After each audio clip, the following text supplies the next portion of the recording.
Considering the track record, yes. Oh boy. So Chara's not a good person even before the events of this movie. I want to put that out there for the record. yeah.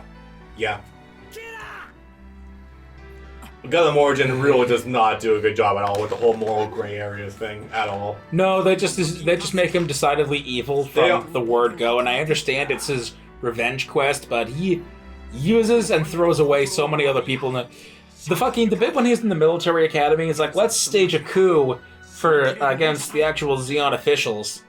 Hey Garmin, let's put you up against your big brother. Yup. Yeah, no, he was never a good person. Keith Silverstein also really does not do a good job at all of trying to make him seem like having a sense of moral gray area. Instead, always just make him seem like a cartoon villain. Yeah. Oh boy. We'll go over that more when we get to Unicorn. Oh boy. So, are you guys ready for maximum Newtype bullshit? It doesn't quite reach its head like it does in Unicorn, but boy, is this a start. So anyway, this whole time Axis has been floating towards Earth because, Char wants to drop Axis to create a worldwide nuclear winter, which will force everyone to outer space. That doesn't necessarily force them to, that's just more of an incentive, honestly. Also, in the process, you're going to create a second moon. Yeah. Because the moon was formed through debris flying away from the Earth when the meteor that killed the dinosaurs hit. There's a non-zero chance that Axis would actually shatter the fucking planet. It would, because here's the thing about Axis that not many people realize. Axis is a super colony. Yeah. It's technically 2 or 3 colonies in one. There's a very good chance that if you look at modern physics, that this would not, in fact, do what Char wants. It would actually destroy the Earth. It absolutely would, because Axis is a hollowed-out asteroid. Yes. And it would react the same way. Especially with the added inertia from, or kinetic energy from all the metal inside of it now, too, because mining facility, yeah. As well as rocket thrusters. Yeah. And concussive bombs. Granted, it's not moving at, like, the usual speed of, like, asteroids floating through space, but it's still pretty fucking bad. Anyway, yeah. No, it's okay. See, it'll burn up in the atmosphere. Depends on the size. Also depends if it lands in the ocean or not. Oh god, this fucker. The Alpha Azure. Penis! The goddamn, the spider mobile armor. I hate this thing so much. Someone had to say it. Hey, you said it, not me. You know, I just noticed he's not wearing the red suit. No, he's not. This game's usual default attire for him, with being a pilot, is the yellow, which I don't think he actually. I think he wore like all one time in the movie, actually. Yeah. Oof. Yeah. I don't like him in this bright ass yellow. It's kind of gross. Also, a fun reminder that Char here is literally double the age of Quest. Yeah. 16 to 33, something like that. Yeah. Yeah. Look, I understand she's legal, but that's still not great. Green hair. Anyway, here's Hathaway. Here's Noah. Noah's son, Hathaway. I was about to say Hathaway's son. That's not quite there. He didn't live that long. Right, so here's the thing. He's gonna be dead in 15 years. Hathaway's debut was in Char's counterattack. This is also where he dies. This was not a good. No, he doesn't die. No, he does. Hathaway Noah. Hathaway Noah dies in this movie. Yes. Mobile Suit Gundam Hathaway's Flash. That's a prequel. No, that takes place in 105, I think. I'm pretty sure he was slated to actually die in this movie. I can double check.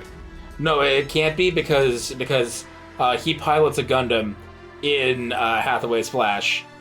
The She Gundam, the XI Gundam. Let me look this up, because I'm pretty sure he does die in this movie. That being said, I will not put it past Sunrise whatsoever to retcon that. Well, those novels did come out after the fact, so go figure. 13 CCA, 25 MSGH. Okay, so I guess he did live, which is really weird. I swear to God he died in this movie. Whatever. He would have been better off dead. I could be confusing him for shit stain and Zeta. I don't know. Kotz. Kotz Kotz is also contender for the worst character. Kotz is the worst character in his own show. Yes. Okay, also, so yeah, New Gundam is really fucking good. New Gundam is actually one of the few mechs that, for my played so far, that is also really good in Gundam 3 as well. Like, that game's a little more on the stiff side because Warrior 6 engine, but this still works pretty damn well, honestly. Like, it's pretty good. Also, yeah, as you can see, even though we're on hard mode, 6-star difficulty, yeah, still pretty good. This is advancing. This is advancing when you want to stay close to her to get maximum damage. Boom. GG. Oh, this also reminds me. Different characters do different things in the actual original manga version of Char's counterattack as well. You know the thing where what the hell's the order of it? Chan kills Quest, and then Hathaway kills Chan. Yeah. Yeah, in the manga version, so I'm told.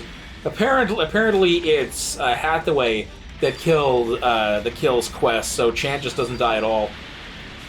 God, I'd only wish.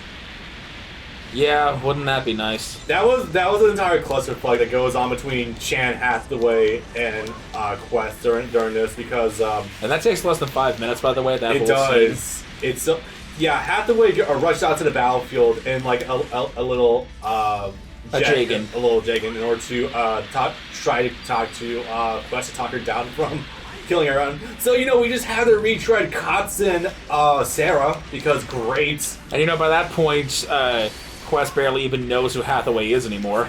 Yeah. Since Amuro and Char. Yeah. And all the interpersonal drama between her, Char, and Gus. Yup. And there's Gus who wants to be able to take down Char one day, prove that he's better, something about cybers versus naturals or whatever. It's not bad. Funny how that comes out. And then there's also the fact that he also wants to fuck the Quest, and he is significantly younger, so I think he's also in his 20s, but that's better than being almost 35. Yeah. It's very openly every time. Yeah. So yeah, this entire time is back there. God. This entire time, Londo Bell, the newly reformed Titans, essentially. Yes. Minus the terrorism. Minus the obvious fascism built into it. Now they're essentially headed up directly by Brighton. Actually, no, he's not led by Brighton yet, I don't think. That'd be nice. No, he's the leader already. Oh, cool. He's the head of Londo Bell. So that's how you know Londo Bell's good, because it's led by Brighton. Brighton's always mega Giga Chad. Hell yeah. And then it serves the same basic function as the Titans, because the Titans were just the Federation Special Forces, and Londo Bell is the new Titan Federation Special Forces. Yeah. So the whole crux of this is essentially in order to get blow-up access, or at least in order to small enough chunks that it can safely be destroyed in Earth's atmosphere. Which is generally how it goes, because the thing that destroys asteroids and or such small objects in Earth's atmosphere is the sheer friction of going from like several 100,000 miles per hour in space to being lowered to 100 miles per hour in the atmosphere because air density.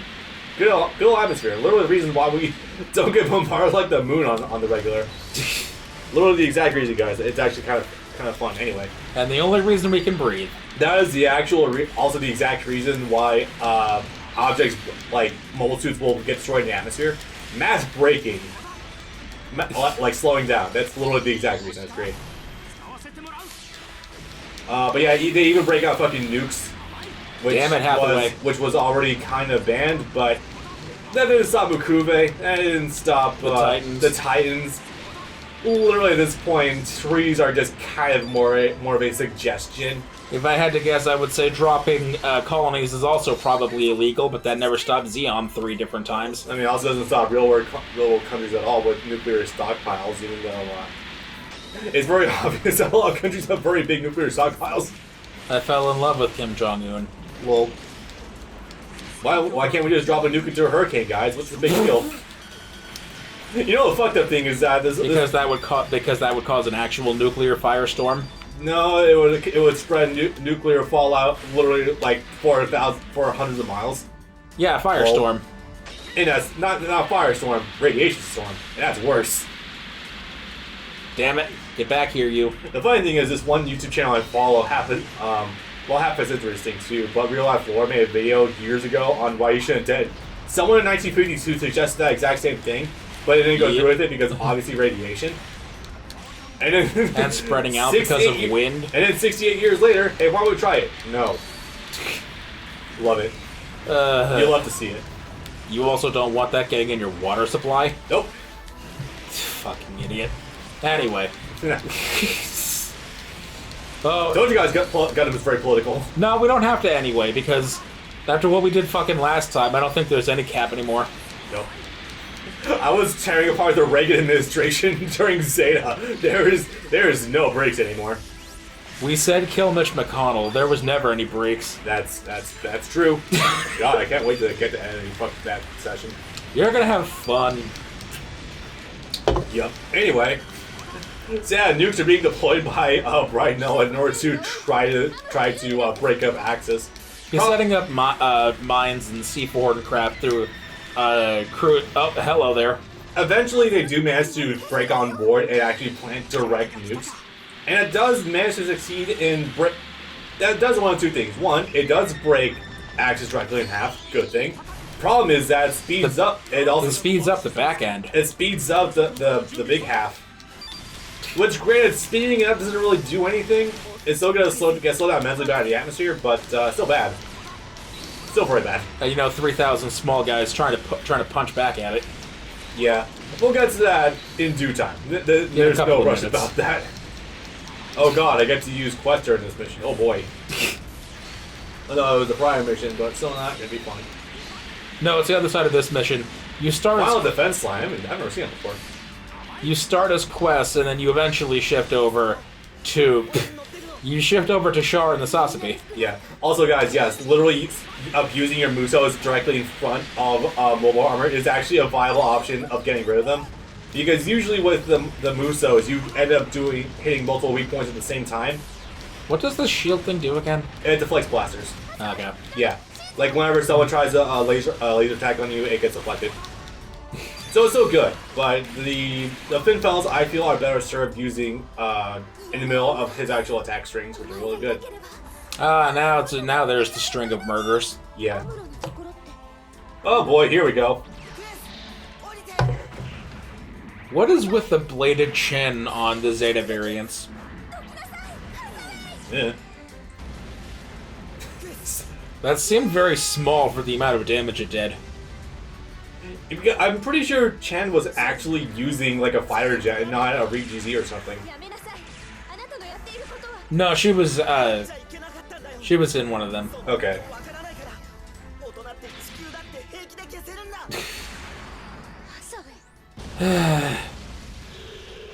It never ends.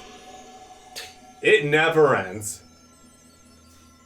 And then Amuro got sad. And that's now the third lover that Amuro has either lost or left and ended up leaving, yeah, or died.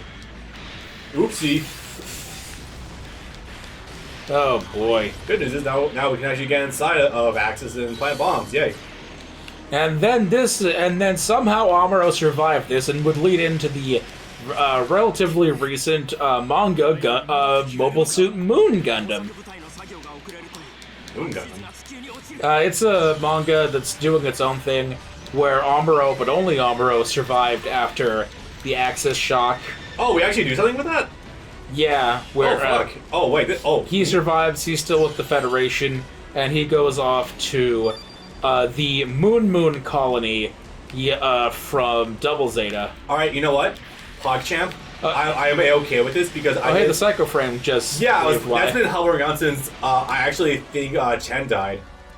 Oh, those doors are closed, okay. Yeah. So this place is a little confusing to navigate. No, the doors are actually closed. I don't know what I'm waiting for. Destroy as many enemies as possible. Oh. Destroy all defense commanders before Axis falls. Oh, the defense commanders. Oh wait, hold up. Okay, you obviously need to go get to them, but how do you open the doors?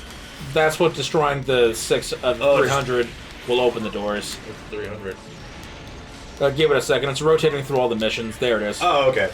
It started as 300, but I'm taking care of that right now. Yeah, I like when it happens. That's why we need dubs in games, because I would never have noticed this. Oh man. As by the fact that I didn't notice it.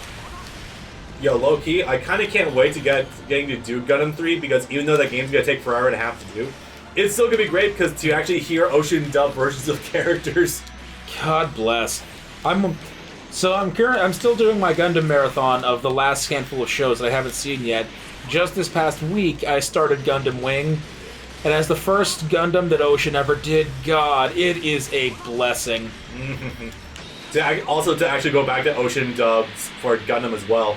Yeah. We've been talking about this. We've come to okay, with me watching Unicorn and with you watching Gundam Wing, Bray and I have kind of come to the conclusion that, yeah, Canada knows how to do some Gundam stuff. They're not 100% of the time perfect, but they generally know what they're doing by now, since if they've been doing it for, at the time, 10 straight years. Well, I think part of it is, I think that it's just the directors in Canada are allowed more, like, breathing room and have just more creative fun with it, honestly.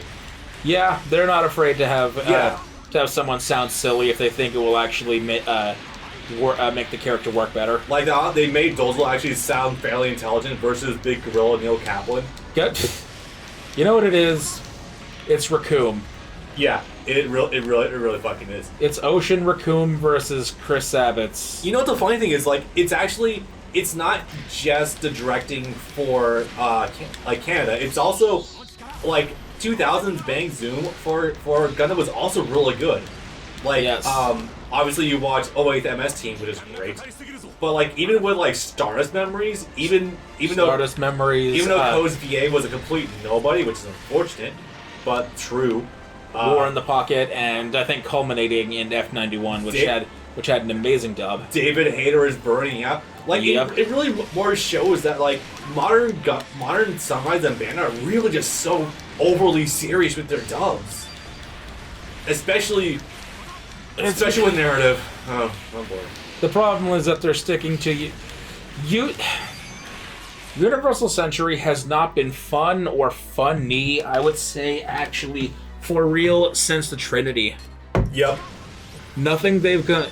Meanwhile, you have they've had stuff that has looked cool, to be sure, but they've not had anything that's been actually entertaining in the traditional sense. Yeah, it really sucks because fucking IBO, that's like mid to 2010s, and that was amazing. 2015, 2016. Jaryong Bosch as fucking Orga just continuously knocked out of the park. Duality of Man. Jaryong Bosch as Orga at the exact same time that he was recording for Gundam Thunderbolt as the guy that pilots the Psycho Zaku. Does he? Yes, you'll see later. Oh boy. And trust me, when I say Duality of Man, I fucking mean it. Oh goody. Also, Modern Universal Century sucks, and I have no qualm saying that out loud.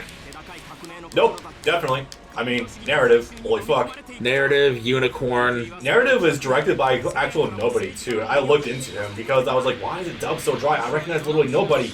I looked into like, who is this dude? What was that sound? I think it was a door? I have no idea. This stage still isn't over, and I just beat Char. Escape Axis. Okay. This way. Follow the green glowing cross. Yes, why did they have to make it a cross?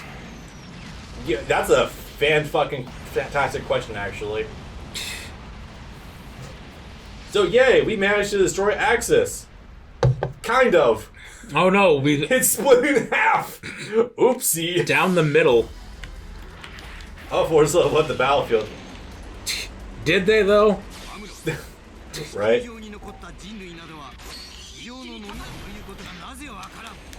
Okay. Char, let's get this shit over with. Char, I understand your environmentalism extremist point of view, but it's also very narrow-minded and very apathetic towards the human condition. Next thing you're gonna tell me he's a super vegan. Okay, so this is good fun. But yeah, this is literally like their little scuffle toward the end of the movie. It's great. It just feels like the bit where they're punching each other in the colony again. It feels like the exact same thing. Also less entertaining. Even by this point, it feels like Sunrise is really trying to recycle territory in regards to pushing their content out. Also, you should be stunned. You can get something good. Woo. Nice.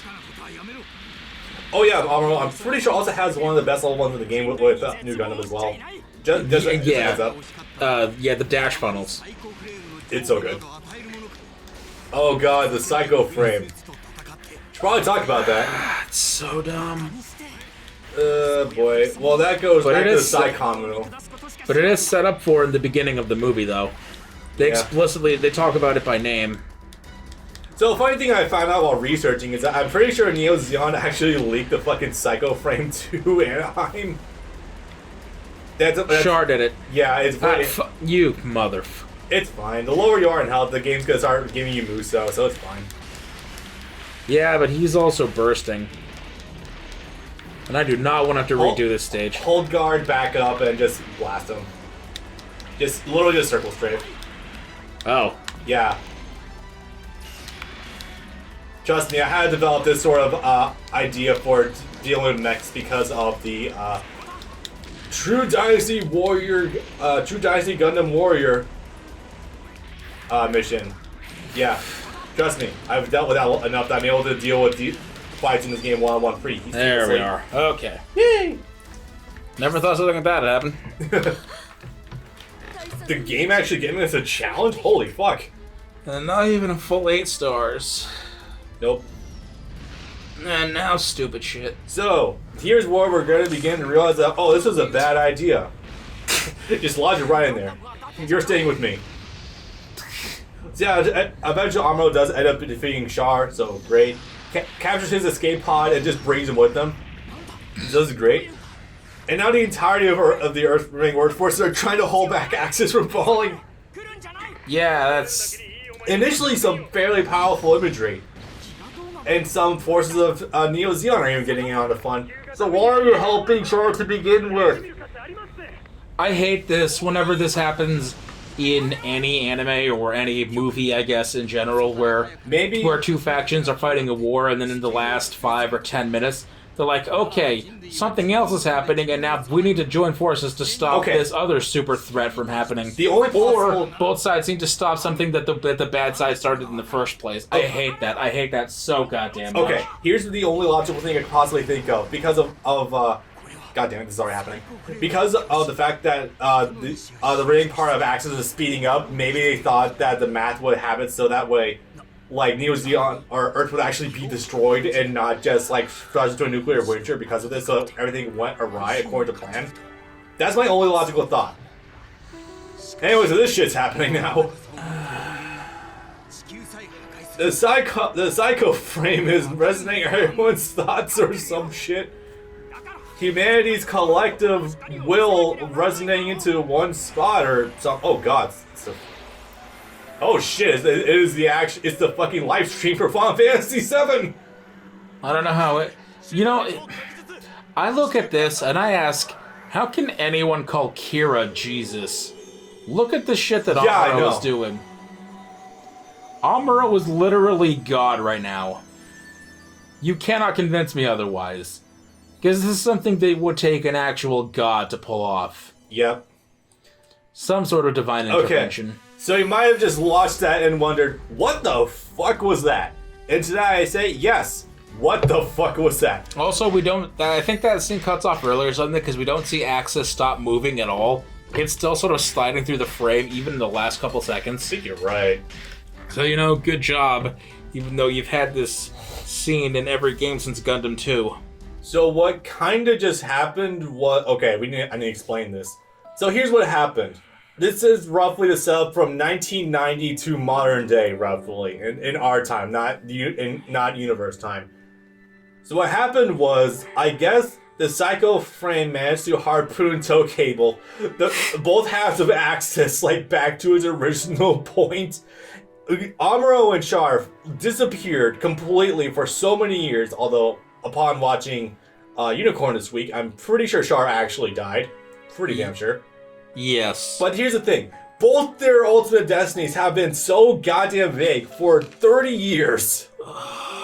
And I really do not like... I like vagueness sometimes because it sometimes adds a little bit of artistry, but if you continue your story afterwards, it's not good. It's not good. And that's why you would love Super Robot Wars V, because they just kind of bypass Char's counterattack and just skip over to Amuro being present for the Unicorn storyline. Yeah. As well as Camille and Judo. They're all there, they experience all that together. They help... Oh, hey, Spider Dick. They help Banagher to kind of come to terms with everything. Yeah. Oh, I started with the full verse, but we didn't tell you. They also actually give a story to Hathaway. Yeah. So, that was the biggest goddamn clusterfuck ever. Vagueness, fine, whatever, it's cool. But the fact that you have so much happening after it, it's like, what? Okay. To put this into perspective, say you're watching Star Wars Episode 4 and Obi-Wan goes to fight Darth Vader on the Death Star, okay? Alright, so now let's imagine that Luke leaves the Death Star before they're done fighting and the Death Star blows up. A, is Darth Vader still alive? That's kind of an important detail. B, is Obi-Wan still alive? That's kind of an important detail. We don't know. We literally do not fucking know. Oh, God. That's, like, the best analogy I could possibly give for right now. And it's kind of apt, honestly. And they try to do that bullshit again in Unicorn for a little while. Doesn't that kind of also seem like originally Tomino probably intended for Char's counterattack to be the final entry? Okay. Final entry for UC as well? Yes, that's why F91 2 years later was, for all intents and purposes, a soft reboot. Yeah. There are no returning characters, even though plenty of them would still be alive only 30 years later, but... Not even a soft reboot, just like... No, because you go... So far into the distant future, it doesn't matter what happened beforehand. It's 30 years in the future, there's no Xeon or anything appearing, the Federation is still there, but the Federation is sort of a shell of itself. Like, you can even see that with how shit's relating to Jupiter now, and Jupiter is so far away from Earth that, like, it's kind of meant to be a disconnect that works in that regard. Jupiter doesn't come in until Crossbone. In terms of F91 by itself, it's just the Federation versus the Crossbone Vanguard. Yeah. But yeah, though, Xeon Jr. for all intents and purposes. You know what's really funny when you think about Xeon in latter-day UC is that they sort of fall off the map for about 100 years. Yeah. Because it's the Crossbone Vanguard in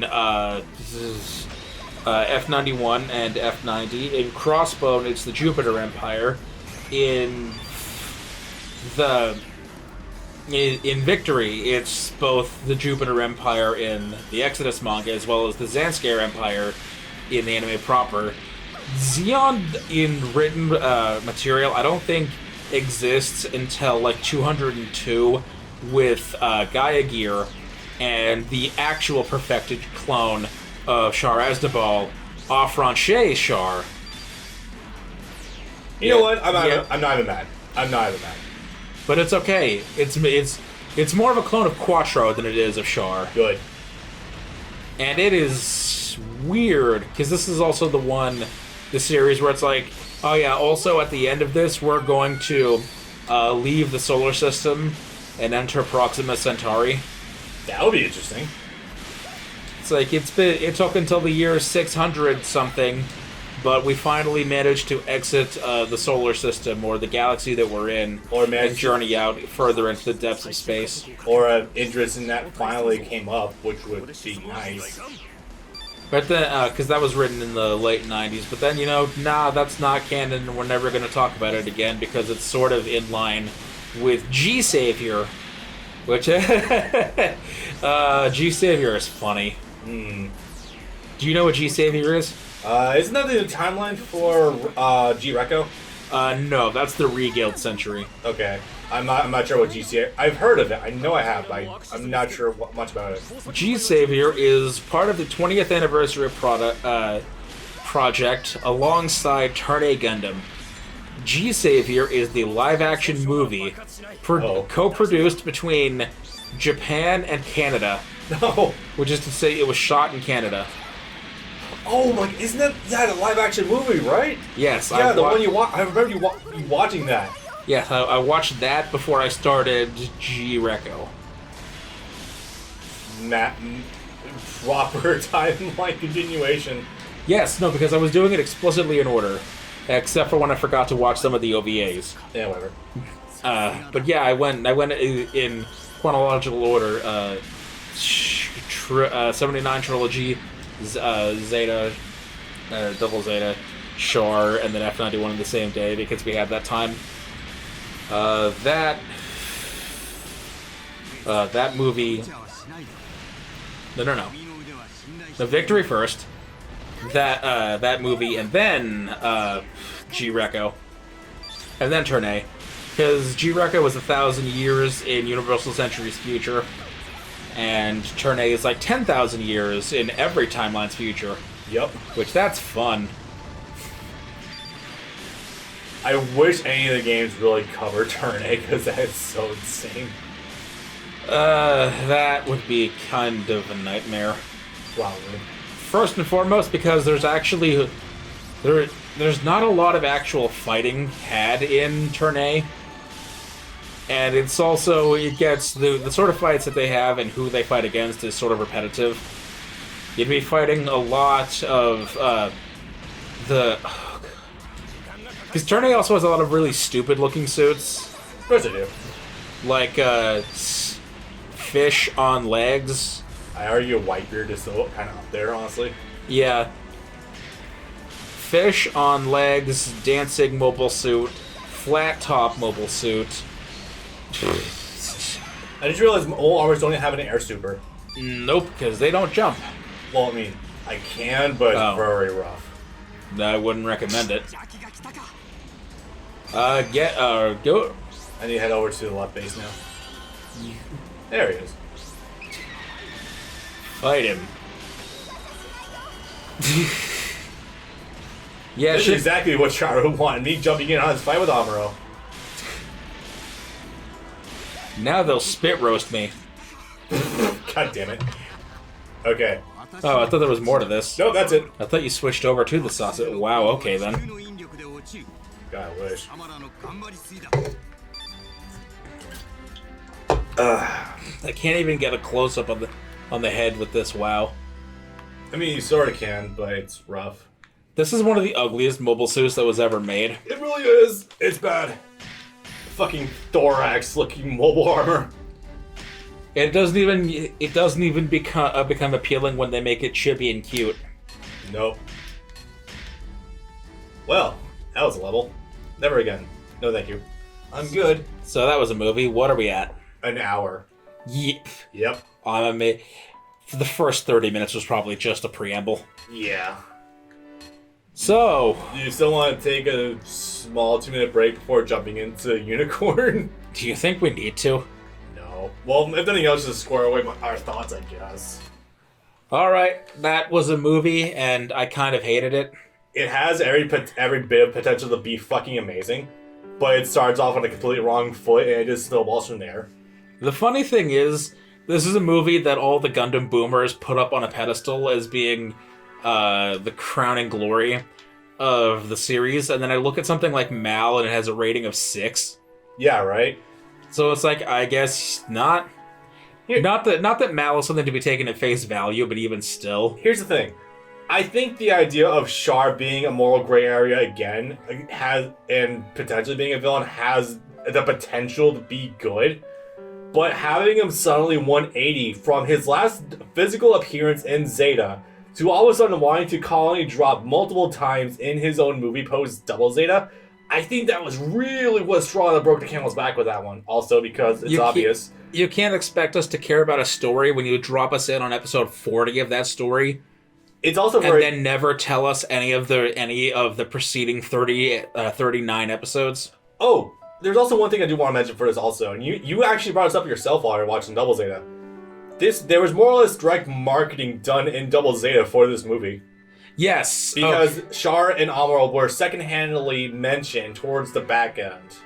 Yes. Yeah. Amuro was mentioned once. Char is never mentioned at all, aside from, hey, we have the Hakushiki came back all repaired from Anaheim. Huh. I wonder who used it before. Oh well, it's mine now. Oh yeah, that's right. Thanks, Beecha. Yeah. So and the fact that obviously what I can kind of tell that there was just direct marketing done going like for that movie because Char and Amuro obviously. Yeah, see, it says Tem. Oh, that's weird. Hang on. Is that a mistranslation? Let me object this. I'm just curious. Because I was never going to remember to do that otherwise. Yeah, give me a moment. Amuro. Also, why is his hair purple and Amuro's brown? Fantastic question. Family. Oh, it is Tem, right? Maybe I just misread it. It's okay to call him Tim Apple, though. Because I don't fucking care. No, don't blame me for doing that. Yeah.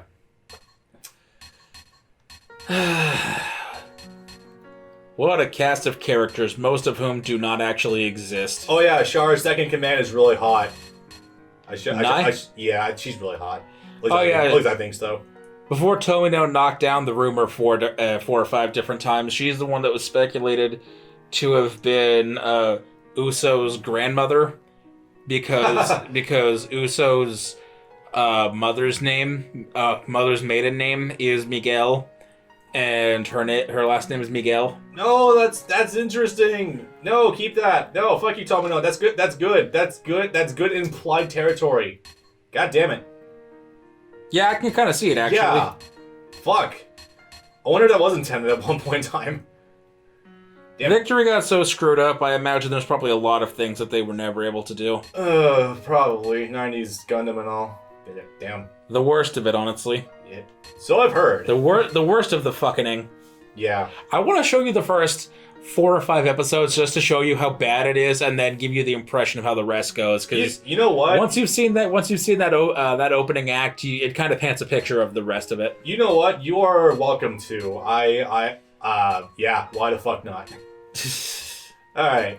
Let's just gather our thoughts for Unicorn. We'll be back momentarily, boys. Oh boy.